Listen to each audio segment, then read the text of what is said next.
Some killers hide their crimes. This one documented them. Not in whispers. Not in code. But in a diary so grotesque, it read like the work of a disturbed novelist. Inside its pages were details no one else could know. The gurgling of a drowning victim. The cracking of bones as a body was pushed down a staircase. The sound of a child's last cry as flames swallowed a home. Every line dripped with blood. Every page told a story of death. And on the final page was something worse than confession. A promise. A name. Still alive. Stay with me to the end of this story, because what you're about to hear isn't just about murder. It's about the frightening truth of how evil hides in plain sight, and how one voice can tear the mask away. Our story takes us to a quiet town where nothing seemed out of place. Neighbors greeted each other. Streets echoed with children's laughter. A place people described as safe. But safe is often the perfect cover for danger. It began with tragedy. A young woman named Elena was found floating in the town's lake. The police ruled it an accident. Drowning. But whispers told a different tale. Elena had been a skilled swimmer. People muttered, how could someone like her drown? Yet authorities dismissed the doubts. Months later, another blow. A man named Thomas, found lifeless at the bottom of his staircase. The verdict, an unfortunate fall. But when his family pressed for answers, cracks appeared in the story. His injuries didn't line up. Some bruises looked as though he'd been struck before the fall. Still, officials insisted it was nothing more than chance. And then, the fire.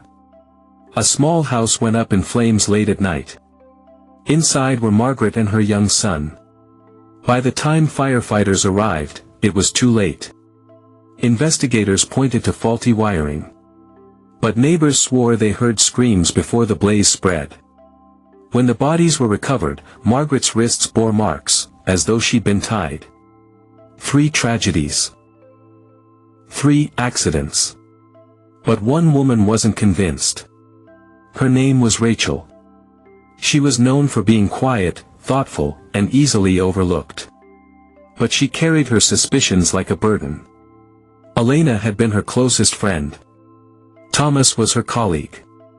And Margaret had once babysat her as a child. Rachel began to see a pattern others ignored. All 3 victims had one thing in common: Adrian, a respected neighbor.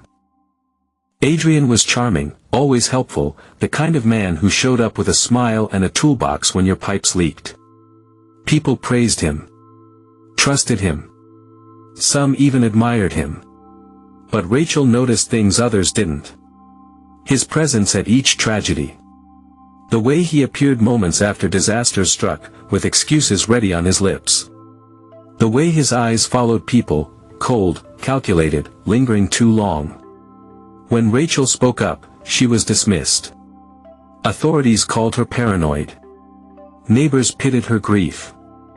Even her family told her to let it go. But she couldn't.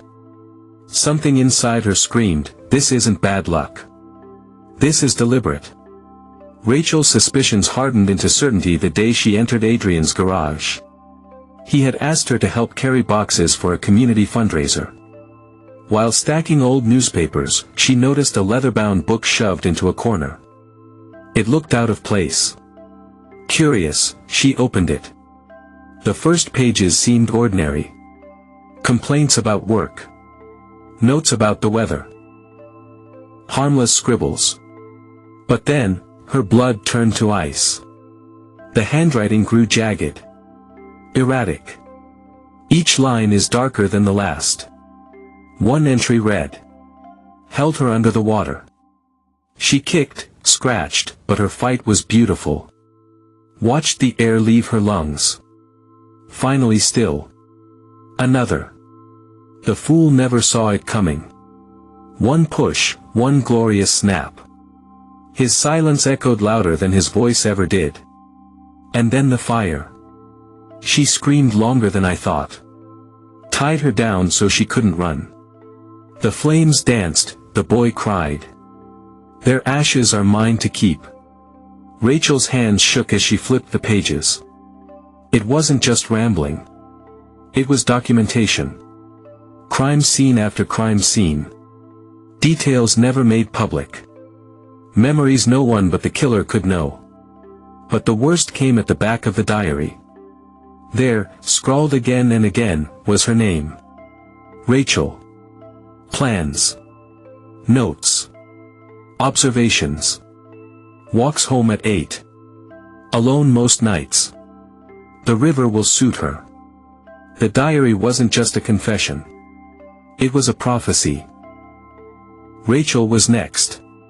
Heart pounding, she ran. With trembling hands, she took the diary to the police. At first, they doubted her.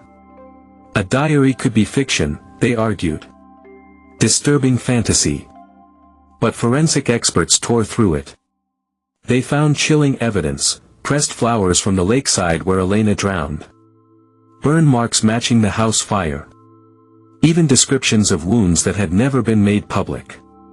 There was no denying it anymore. The diary wasn't imagination. It was a murderer's journal. And the man behind it was Adrian, the neighbor everyone trusted. When police arrived to arrest him, Adrian greeted them with his usual charm. But when they read the charges, his face twisted.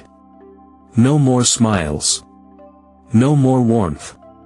Just the mask of a predator stripped away. Neighbors stood in shock as he was led out in handcuffs. Some wept. Some shouted. Others simply stared, trying to reconcile the man who mowed their lawns with the monster who murdered their friends. At trial, the diary became the central piece of evidence.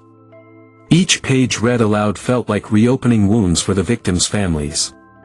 Some couldn't bear to listen. Others demanded to. And when the final entry, the one with Rachel's name, was revealed, the courtroom fell silent. Rachel, the quiet woman nobody listened to, had not only saved herself but exposed a predator hiding in plain sight. Adrian was convicted. Sentenced to life without parole. The mask he wore for years was gone. The town's illusion of safety shattered. So what do we learn from a story as chilling as this? First, evil doesn't always announce itself. Sometimes it smiles. Sometimes it fixes your fence. Sometimes it's the neighbor you wave to every morning. Second, instincts matter. Rachel wasn't a detective. She wasn't trained in law or forensics. But she trusted her gut when no one else would. That voice inside her, the one people mocked, saved her life. And third, silence protects predators.